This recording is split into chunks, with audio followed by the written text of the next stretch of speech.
नमस्कार, ये आकाशवाणी है। अभी आप रैनोमी से समाचार सुनेंगे।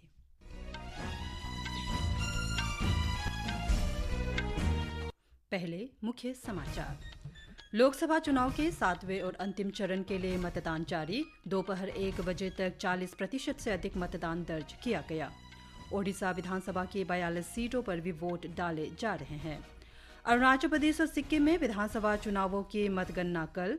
तेल विपणन कंपनियों ने व्यावसायिक एलपीजी सिलेंडर की कीमत में ₹69.50 प्रति यूनिट की कटौती की।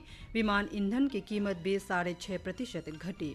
और पाकिस्तान सरकार ने इस्लामाबाद हाई कोर्ट में स्वीकार किया कि पाकिस्तान के कब्जे वाला कश्मीर उसका आधिकारिक क्षेत्र नहीं बल्कि विदेशी क्षेत्र है। अब समाचार विस्तार से। लोकसभा चुनाव के 7वें और अंतिम चरण में आज 7 राज्यों और एक केंद्र शासित प्रदेश की 57 लोकसभा सीटों पर मतदान हो रहा है। इस चरण में पंजाब तथा उत्तर प्रदेश की 13, पश्चिम बंगाल की 9, बिहार की 8, ओडिशा की 6, हिमाचल प्रदेश की 4, झारखंड की 3 और चंडीगढ़ की 1 सीट पर वोट डाले जा रहे हैं। इस चरण में कुल 904 उम्मीदवार चुनाव मैदान में हैं। प्रमुख उम्मीदवारों में प्रधानमंत्री और वरिष्ठ भाजपा नेता नरेंद्र मोदी, भाजपा के ही अनुराग सिंह ठाकुर, रविशंकर प्रसाद तथा कंगना रनौत, कांग्रेस नेता मनीष तिवारी तथा विक्रमादित्य सिंह, राष्ट्रीय जनता दल की मीसा भारती और तृणमूल कांग्रेस नेता अभिषेक बैनर्जी शामिल है। आज ही ओडिशा विधानसभा की शेष 42 सीटों के लिए भी वोट डाले जा रहे हैं। इसके अलावा हिमाचल प्रदेश की 6 और बिहार, उत्तर प्रदेश तथा पश्चिम बंगाल की एक विधानसभा सीट पर उपचुनाव भी हो रहा है। इस बीच लोकसभा चुनाव के लिए मंगलवार को होने वाली मतगणना की तैयारियां जोरों पर है।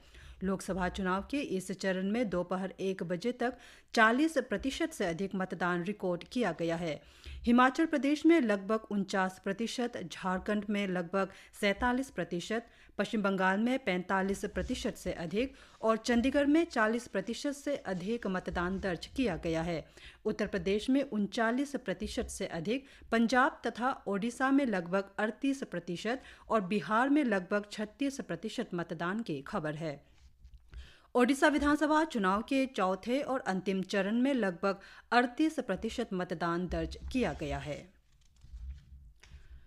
झारखंड में कड़ी सुरक्षा व्यवस्था के बीच लोकसभा की 3 सीटों गोड्डा, दुमका और राजमहल में मतदान जारी है। मतदान सुबह 7 बजे शुरू हुआ और शाम 5 बजे तक चलेगा। इन क्षेत्रों के 53,24,000 से अधिक मतदाता 8 महिलाओं सहित 52 उम्मीदवारों के राजनीतिक भाग्य का फैसला करेंगे। झारखंड के मुख्य निर्वाचन अधिकारी के रवि कुमार ने कहा कि भीषण गर्मी से बचाव के लिए प्रत्येक केंद्र पर अनेक प्रबंध किए गए हैं।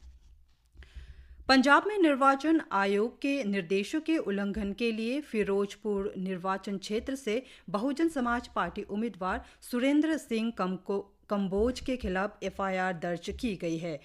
गुरु हर सहाय विधानसभा निर्वाचन क्षेत्र के अंतर्गत जीवा अरई गांव में वोट डालते हुए वीडियो रिकॉर्डिंग करने के लिए ये एफआईआर दर्ज की गई है। सोशल मीडिया पर यह वीडियो वायरल होने के बाद सुरेंद्र कंबोज और एक अन्य अज्ञात व्यक्ति पर मामला दर्ज किया गया है। अरुणाचल प्रदेश और सिक्किम विधानसभा चुनाव के लिए कल होने वाली मतगणना की सभी तैयारियां पूरी कर ली गई हैं। मतगणना सवेरे 6 बजे शुरू होगी। पहले डाक मत पत्रों और इलेक्ट्रॉनिक रूप से की गई पोस्टल बैलेट सिस्टम के वोटों की गिनती होगी। अरुणाचल प्रदेश में मतगणना के लिए 24 केंद्र बनाए गए हैं। इसके लिए 2000 से अधिक चुनाव अधिकारी तैनात रहेंगे।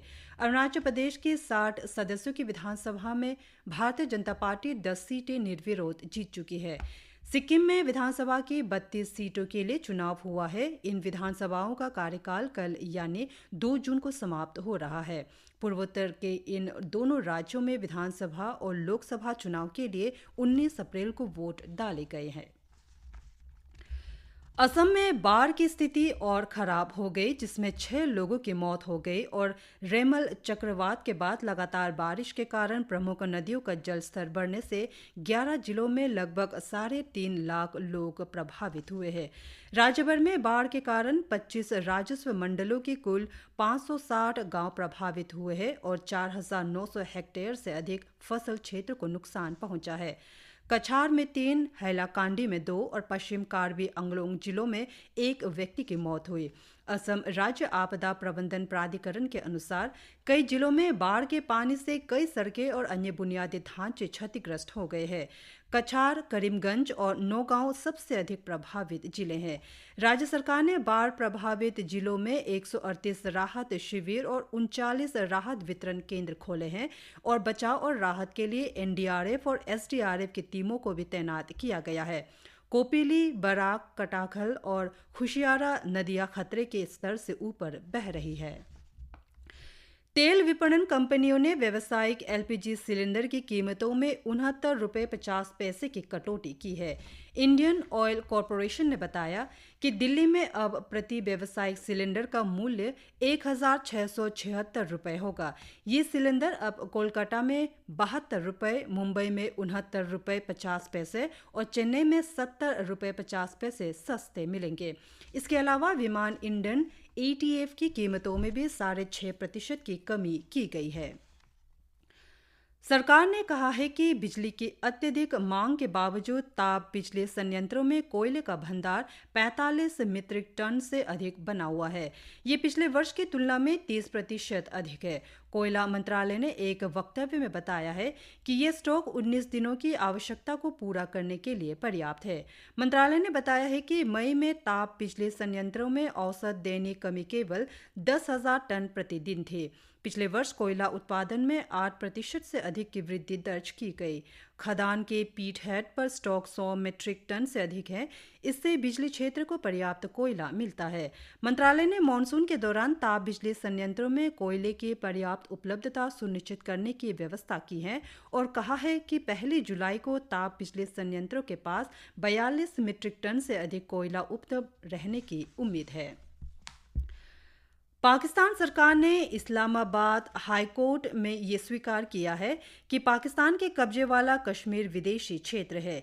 पाकिस्तान के अपर अटॉर्नी जनरल ने अदालत को बताया कि कश्मीरी शायर और पत्रकार अहमद फरहद शाह पाकिस्तान के कब्जे वाले कश्मीर में पुलिस हिरासत में है और उन्हें इस्लामाबाद हाई कोर्ट में पेश नहीं किया जा सकता क्योंकि पाकिस्तान के कब्जे वाला क्षेत्र विदेशी भूमि है जो पाकिस्तान के अधिकार क्षेत्र में नहीं आता है।